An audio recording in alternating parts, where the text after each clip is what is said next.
What if your children were exposed to extremely valuable safety and smart information that didn't sound like Charlie Brown's mother, wah, wah, wah, but was digested in a fun way that then might very well be remembered and used if necessary?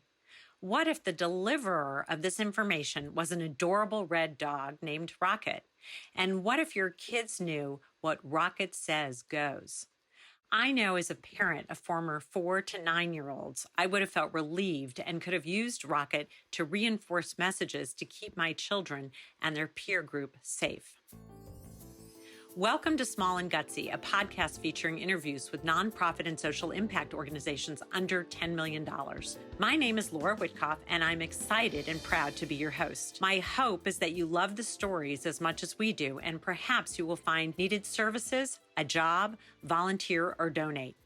Feel free to pass along any valuable information you hear today to others, and remember to send me the name of any organization you'd like featured at reachus@theintrinsicgroup.com. Fun animated characters are sometimes the best teachers because they make kids feel safe and often have fun ways for kids to remember important actions to take, particularly in an emergency. The Hero in You Foundation, founded in 2014 by Bunny and Rick Benarin, aims to reach out and help children from all socioeconomic areas. Initially, the Hero in You Foundation began by honoring the heroic lives of first responders through dedicating 6-foot-tall Dalmatian puppy sculptures to cities, fire stations, parks, museums, and libraries. Today, there are 30 sculptures placed throughout the United States, El Salvador, and Israel. The foundation evolved into educating children on how to stay safe in all emergencies, including natural disasters and dangerous situations, by developing a library of targeted messages through animated videos, books, lessons, and activities at no cost to schools and families. One of the ways the Hero in You Foundation was able to reach young children effectively was through the creation of this friendly red Dalmatian puppy dog named Rocket, who guides children to better understand safety through many situations, and in particular, using their 5 senses. So the Rocket Rules for Safety program was born. I am so excited to introduce my 2 guests today, founder Bunny Benarin and Barry Stockhammer, program director, both with strong educational backgrounds. So let's get started. Welcome, Bunny and Barry. Please share your passion about Rocket Rules and your deep connection and commitment and what led to your involvement. So I don't know who wants to start. Hi.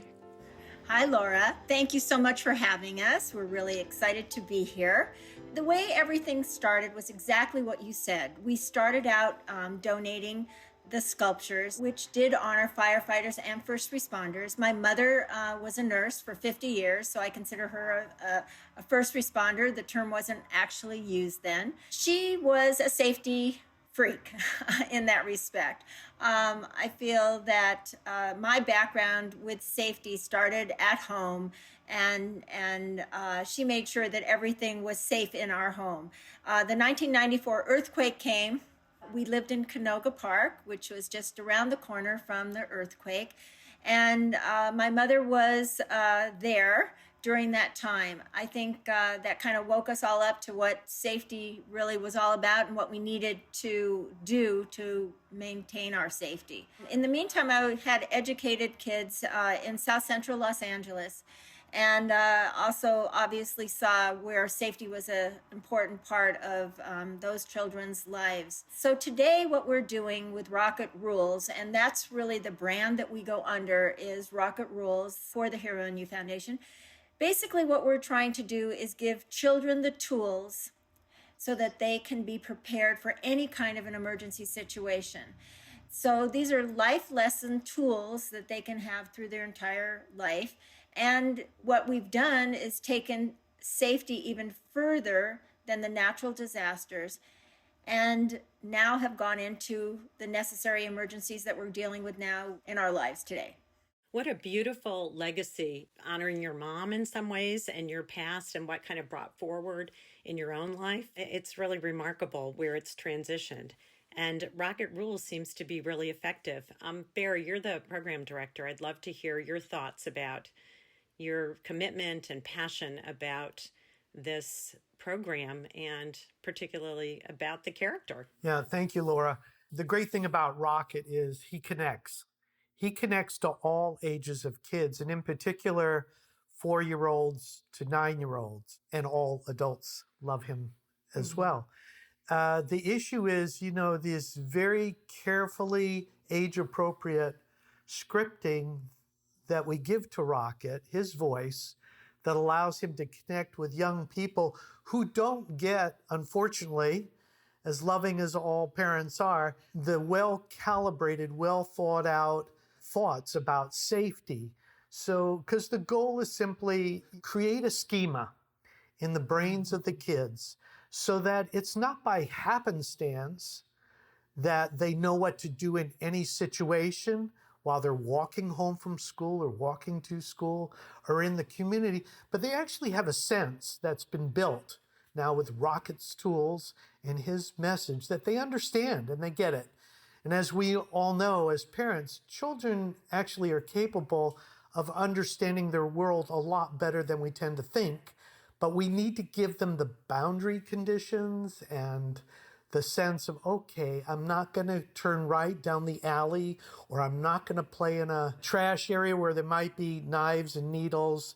The exciting part is providing a voice for safety to young people, this very vulnerable age bracket. I was a school principal at the elementary school level for a number of years. And so both our sensitivities, since they come from education, is that kids need these tools, these frameworks to operate within, and they can better and more calmly deal with the world around them. Absolutely. You've both shared so many interesting points, both where the program evolved to and the necessity of that program. And as you said, it's not that parents don't love and want to keep their kids safe.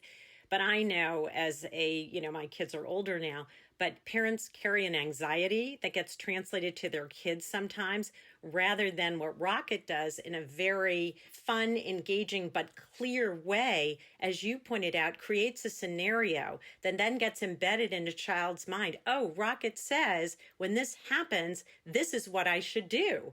And it's also an objective outsider, not a parent saying you'll get in trouble or this bad thing will happen or whatever those messages can be. Just to add a quick point, to make it as relevant as possible is so important. So you can't just say, to a child, be careful out there. And we all say that, by the way, as a parent of 2 kids. You have to give them situations, very lightweight situations. What's an example? Well, if you're on a street corner, look left, look right, look left. A car might be sneaking up or turning right. So you have to give them these easy to understand, very real life scenarios so they can calmly, okay, I get it. I understand what I do when I come to a street corner. And you have the visual of this adorable dog that's going through the scenario at the same time. So Bunny, you mentioned, and I was going to bring this up a little later, but you mentioned it as sort of needing to pivot because of our current environment. And I'd love to go back to COVID and what's going now, both in terms of the concept of social distancing and what that means for a kid, and also perhaps the concept of getting a vaccination. I've seen some of your videos, so I don't know where you are in that trajectory, but I'd love for you to speak to that. So again, the word is pivot. We've expanded our reach by dealing with the situation at hand. There was no other place to go at the time. Earthquakes only happen every once in a while, and we don't have hurricanes here. And so we had to do it. We wanted to do it and be able to help the children understand that. So we have some very short videos explaining why we're wearing a mask, what social distancing is, trying to make the children understand that this isn't maybe a long-term situation, but for right now, they do have to learn this sort of scenario. I think with COVID, what happened is that we also got into some health situations. So safety wasn't the only area we were covering. We were asked by the Los Angeles Unified School District to make a video to show how the children are getting tested for COVID, not the vaccination yet, but getting tested, and making them understand how easy this is to do, and also showing that to the parents. So this is not just for the child, it's for the parents so that they can feel better about what their child's going to be going through. So I think what we've realized is that Rocket and any other characters that we might are safety ambassadors, and they're able to communicate whatever the message is. Right now it's health and safety. We don't know where that may lead us because we've been dealing with experts in lots of different fields who would like us to help them communicate their message. So I'm feeling really good about what we're able to do now, because this actually helped us realize that what Rocket can do is help everyone in any kind of messaging that they want to get across. It sounds like sometimes there's a silver lining. It's hard to say that with so many deaths and, COVID still ever present in our lives. But there's a level of awareness that occurs as a result of bad things that happen. And I think that that's what you've been able to do is now, Rocket Rules really becomes a much broader platform to be able to provide health, safety, security in some ways for both the children and, you mentioned, which I think is so important, the parents. First of all, there's a tremendous need for this kind of material, for Rocket's message. It doesn't exist. The groups, professional groups that we deal with go great, because there's a lot of material maybe for high school age children to talk about very sophisticated, important, timely issues. But the neglected group is 4 years old on up to 9. And so Rocket does an extraordinary job, a really good job of talking about serious subjects in literally bite-sized bits of information for comprehension purposes. And then you mentioned parents. We'd just like to add, it gives a common vocabulary to everybody, a common understanding, because the team, Bunny's group, has created activities, standards-based activities, pages for children, so that together they can engage in this in the classroom as well as at home, because everything's free and downloadable off the website. And again, everybody can echo, wherever the child is, at school or at home, can echo the same terminology, the same scenarios. Why? To reinforce the learning that's taking place and to apply that newly acquired knowledge. And they're doing it not only within their families, but within their peer groups. But I want to capitalize on another thing that you said, which I think is so important, is the concept of it being a bite-sized piece of information that is discrete. And the reason I want to bring that up is there are plenty of amazing childhood programs out there, right? PBS has done a great job, but they do a whole scenario of a show, and it may be around an important issue, but the message may get sometimes lost or buried in the show itself, whereas yours are these bite-sized, very targeted messages. I think that's a huge distinction. And it would be really wonderful if this continued not only in Los Angeles, but in many, many other cities or nationwide. I have 2 questions kind of leading to that. One is, tell me about the character. And then the second, which is, sort of the expansion possibilities. So the emergency preparedness portion of what we started, again, fire dogs are Dalmatians, and so it really just morphed itself in there. We kind of took what we had and said, okay, let's just build something that at least represents something that had to do with the fire department at the time, because that's who we were really dealing with. I think that having character that they can relate, that their children can relate to, is so important, and we got a great little guy that can explain just about anything to anybody. When we move into older children, we are probably going to have some friends for Friends of Rocket, and we've been asked to do many of those different things. But right at the moment, we're concentrating on. There's so many subjects that the children of the ages 4 to 9 need to know about, and now we've got fairness and kindness and diversity. There's so many other things that happened this summer, targeting those issues now. So we have a lot of work to do right now still with the younger children. What we're really hoping for here, obviously, is that they understand the entire message. But again, if they come out of this, a 5-year-old comes out of this with one little iota of information that they remember, That is great for us, particularly when you get into emergency preparedness with earthquakes and fires here. The firemen don't generally go into the schools until the children are in third grade. So they may get little tidbits here and there from something, but in reality, there's no real training for the kids, and they do know how to call 911. They learn that really young, so we know they're capable of doing it. So if we can also remind them to tell their parents that they need a smoke detector, or they need to put a to-go bag under their bed for an earthquake. I mean, there's just one or two of little things that they remember, and I think we're doing our job then. I also love that the character is a puppy, so the age is a rather appropriate for elementary. And I love the concept of for slightly older kids, is it, or, expanding it in terms of friends, and would it be an older sibling or, something of that nature. So my other part to that question is, do you have plans to expand? I know we'll talk about sort of the programmatic and the other issues because you mentioned them, but expand in other locations because it's on the internet and people have access to, are other cities using this? Our target has been Los Angeles because we have had so much work to do here recently, but we definitely have other programs going on in Colorado, in Aspen with the fire department, in New Orleans with the fire department, in Milwaukee we have a large program. So, the challenge is always getting it into the schools, that the schools need time to be able to use the program. But yes, we want it to be all over the nation. And we're happy to say that we're involved with an organization by the name of NASRO, which is the National Association of School Resource Officers. So those are the school resource officers for every school in the country.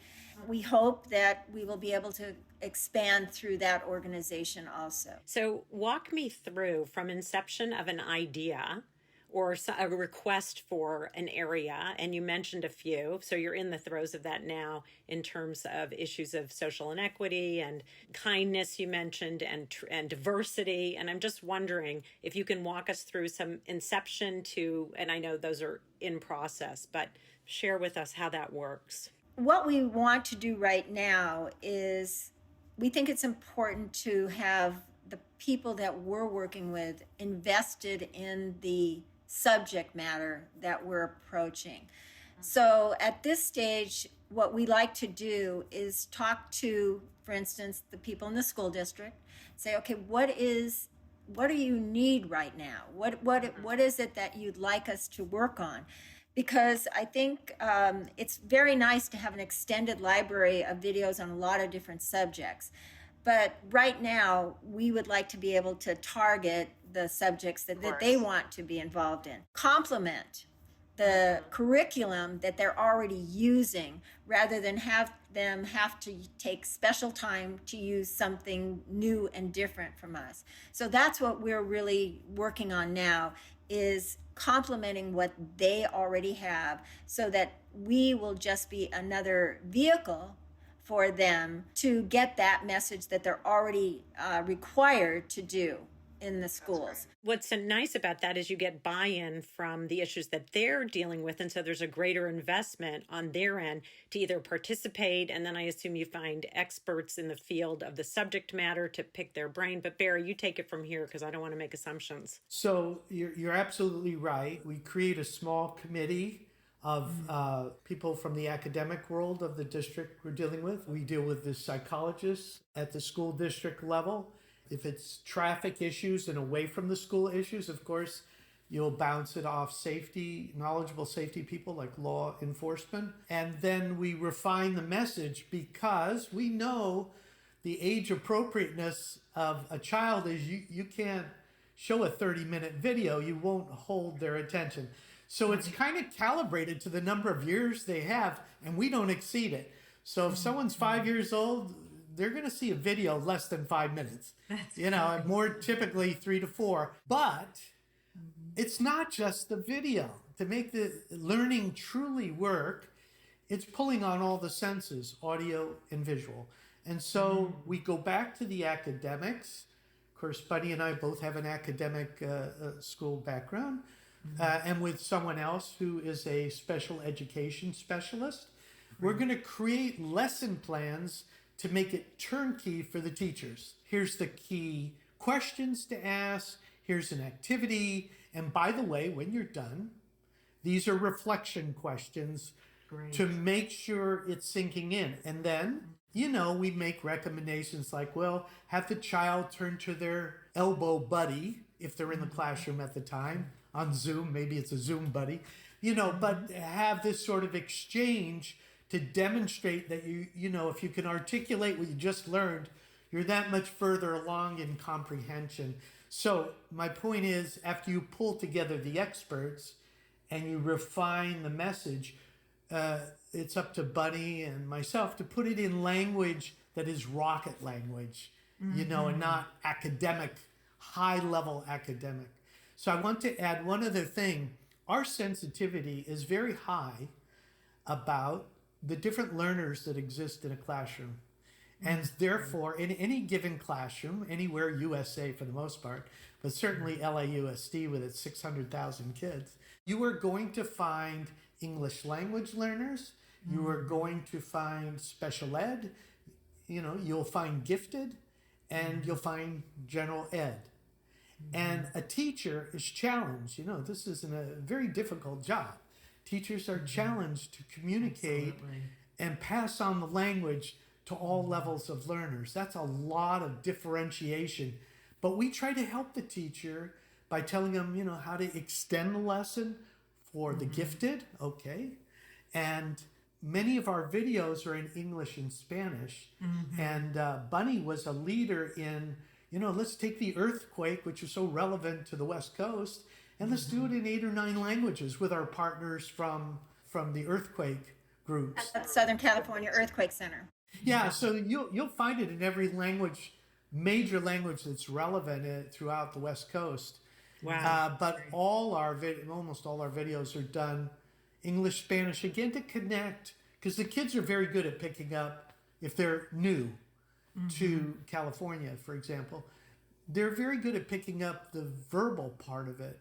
But parents, who are just arriving aren't quite as quick sometimes. And so we make sure the same language and reflection questions is in Spanish to facilitate the learning. I love the concept of the 5 senses.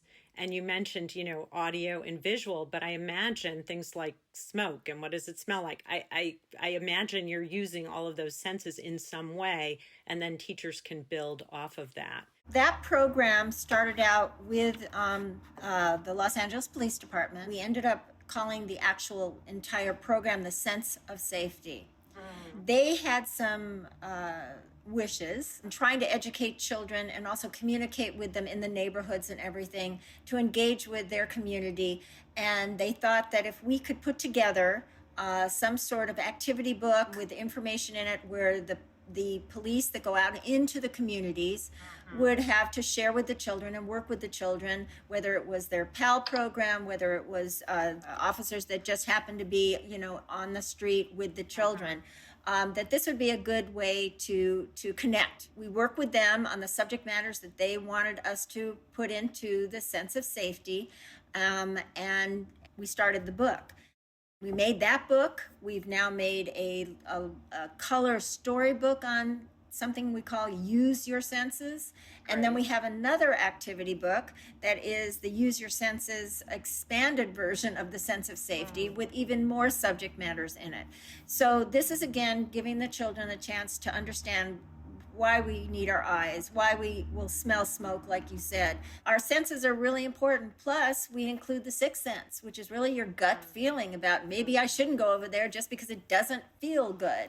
You just read my mind on that one, because you're really teaching children at an early age to trust their innate sense of safety. And it's something that as we get older, we're talked out of, and it starts at that early age of, oh no, you don't have to worry, or that doesn't make sense, or you're overreacting, or whatever those messages are that we get. And so I absolutely love that you're honing in on building a skill that will be useful for that child for the rest of their lives. Absolutely. They may not have learned fire safety or earthquake safety, but something will tell them that, wait, I shouldn't go over there, or, I need to cover my head because something might fall on me, just as an innate reaction. The sense of safety program is definitely going to be expanded because it is something that school police and the police department itself want us to work on with them. The community safety partnership that they have in Los Angeles is going to be out in the streets working with the children, and this is a program that they're going to be using to help engage with them and also teach them. Rocket is, in addition to being an ambassador, he is a bridge. He's a bridge to the community. So he ties together various stakeholders in a community: parents, schools, teachers and staff, law enforcement, etc. We give children, again, guidance on when you see something or your gut instinct tells you something's not right, find a trusted adult. But that's a label. So now you have to give them examples, right, of a trusted adult. Of course, your parents and an uncle or aunt, but then there's teachers and are trusted adults, and school counselors are trusted, doctors and nurses, etc. So you start to fill the file in their brain, that schema that we talked about, so they have an understanding that's tied to their reality, their real world. Oh, okay, trusted adult. I don't like this situation. I better find a trusted. And it begins to also get into Bunny's earlier subjects about socio-emotional issues. Don't bottle it up. Talk to somebody. Oh, that's great. In some ways, you're staving off aspects of unmanaged sadness or any feelings that can come with things where kids bottle them up or stay quiet. It could be a whole myriad of things. So it's really remarkable. So I want to ask you both, and this may be a tough question a little bit, but I'd like you to think back. And Bunny, since this was really a brainchild early on, you may have to think way back, but I want to get sort of a feeling. What was your feeling when that launched and loaded? Or a feeling when you were in a classroom, when we were in classrooms, and you saw a group of kids watch that video and their reaction? What was your reaction? Well, first of all, the first video was a very interesting time for us because I made a cold call to someone who I got a flyer on that was involved in earthquakes. I made this cold call to this gentleman. His name is Dr. Dennis Milletti, and he actually returned my phone call. and we started to talk, and as it turned out, he is this extremely prominent earthquake expert who happens to basically live in my backyard, even though his area code was from Colorado. And when we started working together, he was so generous with his time and everything that the experience of making the first video, which was the, really, really, truly best time of our life, because I got to know him, and he also introduced us to so many new people at USGS Geological Survey, at the Southern California Earthquake Center, and the whole thing made sense right then. Then showing it to children, which then they did also, was really phenomenal because they had never had anything like this to support the earthquake program before. Because it's not as if people go into schools and talk so much about earthquakes. They talk about fires, and maybe on the East Coast they may talk about hurricanes or tornadoes or something. But here, earthquakes are important, but no one really goes in and say, okay, we're having earthquake day, we're going to talk about it. They have the Great Shakeout, which is once a year in October, but other than that, there was nothing. So for them, it actually was seeing them get excited before I even saw the children get excited about it, because they had no way of getting this information to children, and children were the most vulnerable in an earthquake. That was really an important part for me, just to help them out, because they didn't have this help. And we did some assemblies early on. And the first time, we do have another situation where we're able to do some interactive live calls with Rocket. It's a whole nother part of our program. But the children just loved Rocket, and really and truly they were actually talking to Rocket, and they talked about Rocket after the assembly. We ran into some children and we overheard them talking about Rocket, and they didn't even know we were there. So the point is, it is really gratifying. I mean, it's really gratifying for me, and that's really all we're trying to get out of this. It's time to give back in our lives, and it's a good feeling. And it's very reaffirming that what you're doing is making a difference. Barry, what about you, that feeling that was evoked in you? Well, if you're in the presence of children while they're watching this in a small assembly or in the classroom, what you notice is, first of all, they're all, transfixed to Rocket on the screen. That's number one. And that's part of the engagement you must have in the classroom. If they're all looking around and playing with pencils, you've lost them. And, having been in the classroom for so long, kids are the best. They can see through things very quickly. They know if you're the real deal as a person. And to them, Rocket is the real deal. It's sort of like, I connect to this cute little Dalmatian doggy, and I'm listening. And so that means the likelihood that your message will get through. That was my impression the first time you watch them, is that, wow, they're really focused, and they follow up enthusiastically with questions, about the subject matter. So when the light bulb goes on and you see that and the eyes are fixed, that's a really good feeling. I love that. Go ahead, Bunny. I was just going to say the other thing that we've done quite a bit of is going to safety fairs for this, either an emergency management group, for the cities, for LAPD, for LAUSD, whatever safety fairs we've been to. But we have a mascot of Rocket also. He walks around. One of the best stories that we had we were at a safety fair at Magic Johnson Park a couple of summers ago, and it was for special needs children. That was the organization that put it on. It was for everything emergency preparedness, but that was the organization.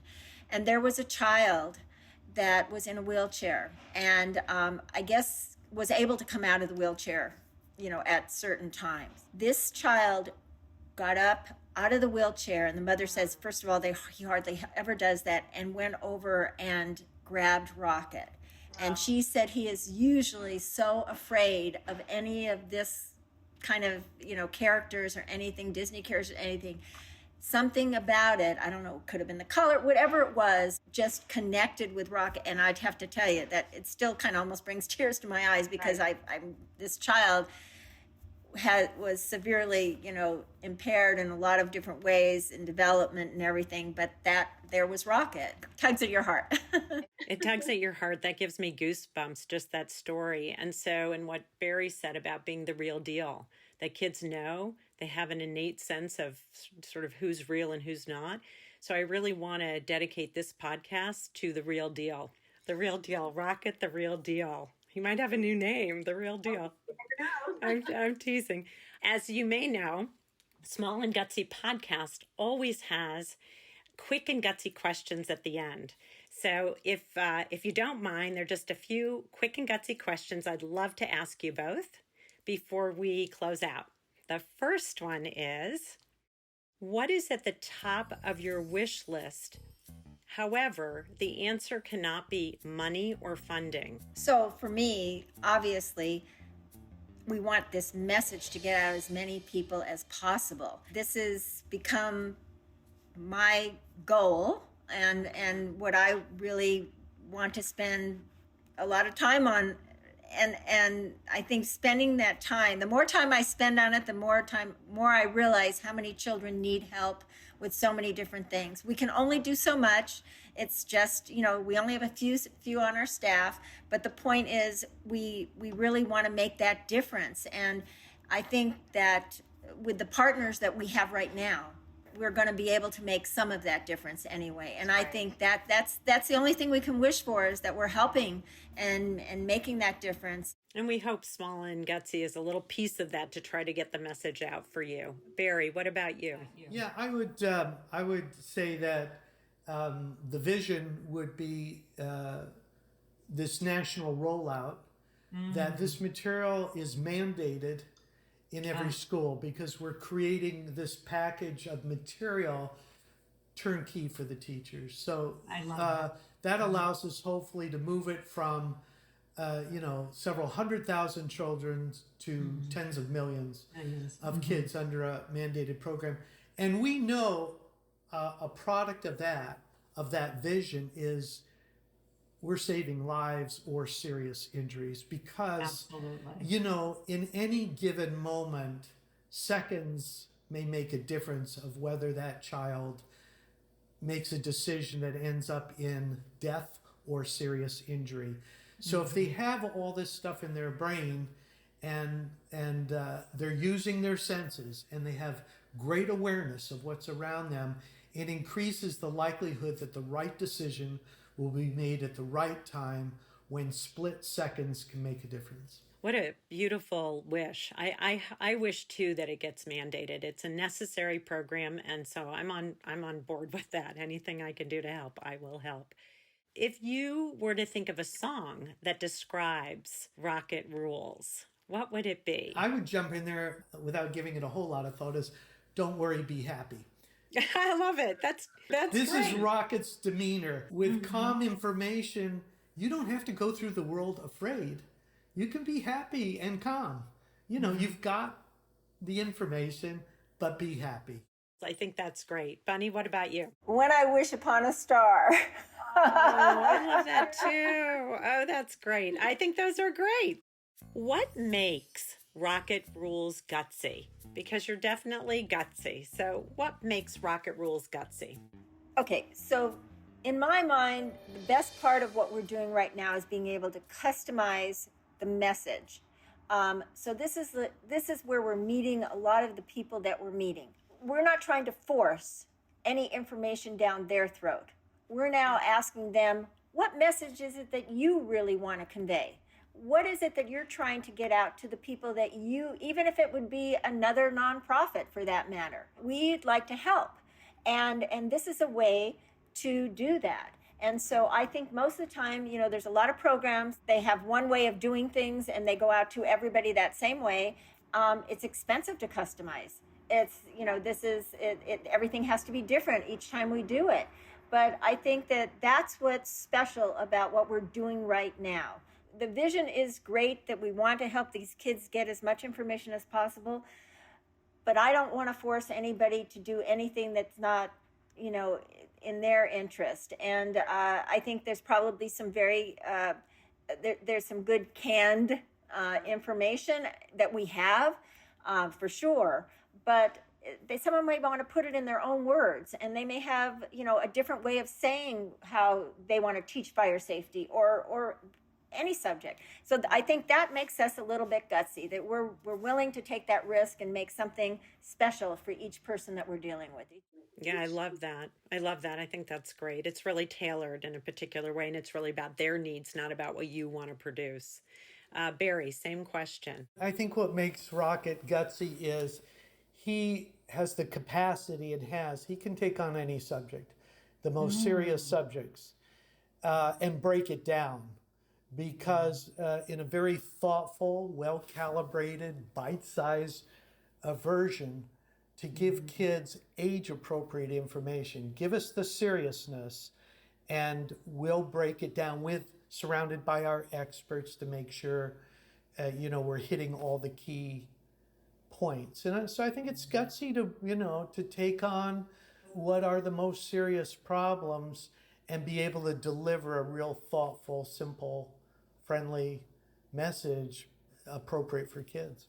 Oh, I couldn't agree with you more. And doing it in a way, as you mentioned earlier, that doesn't create anxiety, but it creates calm and thoughtful digestion so that a child knows what to do. It's really skill building in so many ways.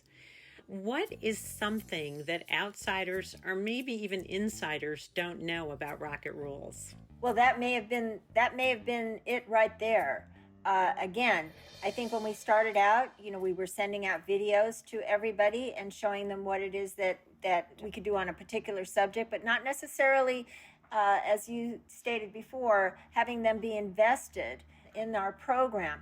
So personally, I think that really is a key to it, is just being, again, able to customize these things so that it's important to them.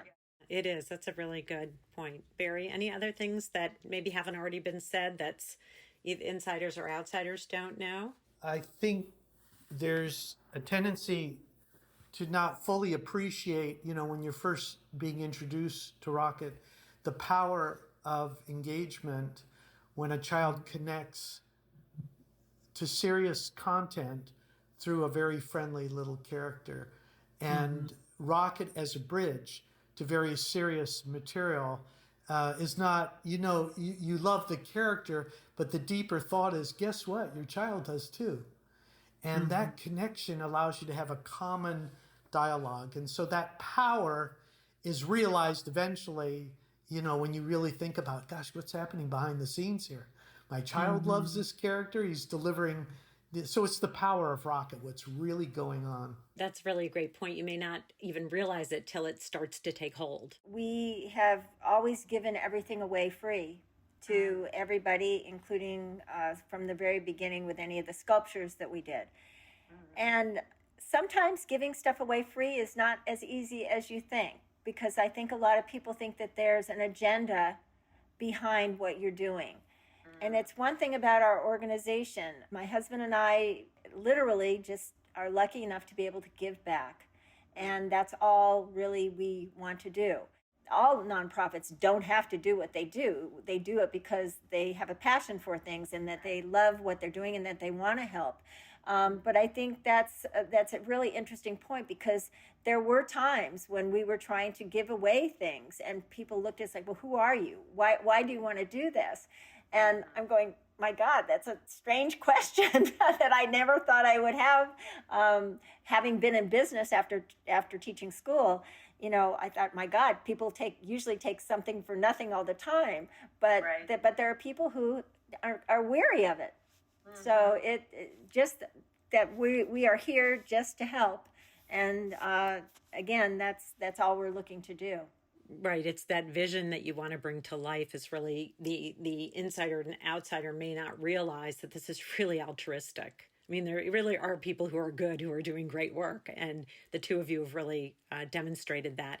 So my last quick and gutsy question is, if you could get one celebrity or influencer to endorse or talk about your rocket, who would it be? Well, look, you could say Oprah, you could say Ellen DeGeneres, you could say a lot of people. I mean, I guess a celebrity who appreciates, the fact that we're doing the work that we're doing, and that feels the same way about giving back. Again, even people who are in business, who have large corporations, that we know are giving back. That one took me by surprise. So I'm not sure exactly the correct person, but certainly there are influencers out there. You're right. Any celebrity or name, regardless of the field, as Bunny pointed out, that has overcome barriers in their life, there's another level of credibility about, I've been there, I've overcome it, we all have it. It gives them more street credibility, in the discussion. But the message is, Rocket's message of leading a healthy, safe, calm life, one that with a good mindset, a mindset for safety, but a mindset for good health. Well, and values that little kids, you want them to digest and feel safe about choices that they're making. So you're creating that opportunity for them to learn about how they might make a choice in a particular schema, as you said, or situation. So how should folks find you? What's the best way to find Rocket Rules? Going on our website would be first and foremost, which is rocketrules.org. All of our personal information, our phone numbers and everything are on there. You can find our videos on YouTube if you don't go to our website under Rocket Rules videos. But that would be, the easiest way. So I just want to thank Bunny and Barry for talking with me today and inspiring me with your dedication, the depth at which a program is created in collaboration and tandem with the needs that are out there. So it really comes from the environment, the school environment, the community environment to really meet those needs. And I really feel like I learned a great deal. And I just appreciate the two of you for dedicating really your lives to this vision and mission.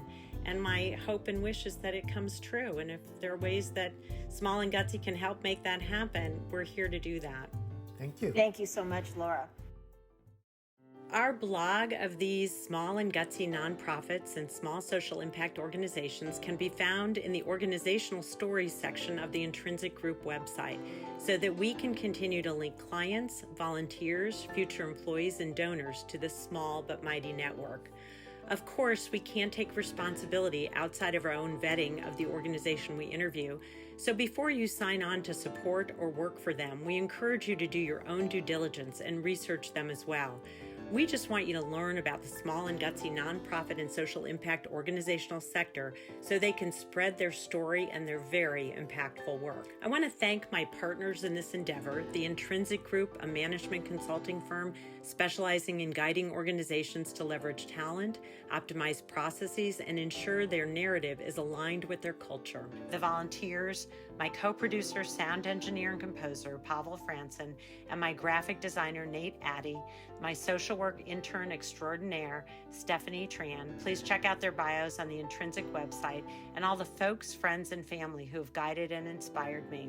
And thank you for listening. If you like this podcast, please share it with your friends, give us some stars, and write a review on wherever you listen to podcasts. And if you're interested in sponsoring Small and Gutsy to keep it going, please reach out to me at reachus@theintrinsicgroup.com or buy us a coffee at www.buymeacoffee.com/small and gutsy. So as you all know, we've started since our 10th episode to give shout outs to all of you who are giving a shout out to us. So here we go. Caroline Witkoff, love what you are doing. So important to share the stories of these incredible people and nonprofits. I agree, Caroline. Thank you. From small and gutsy to big with impact, I'm Laura Witkoff, and thanks for listening.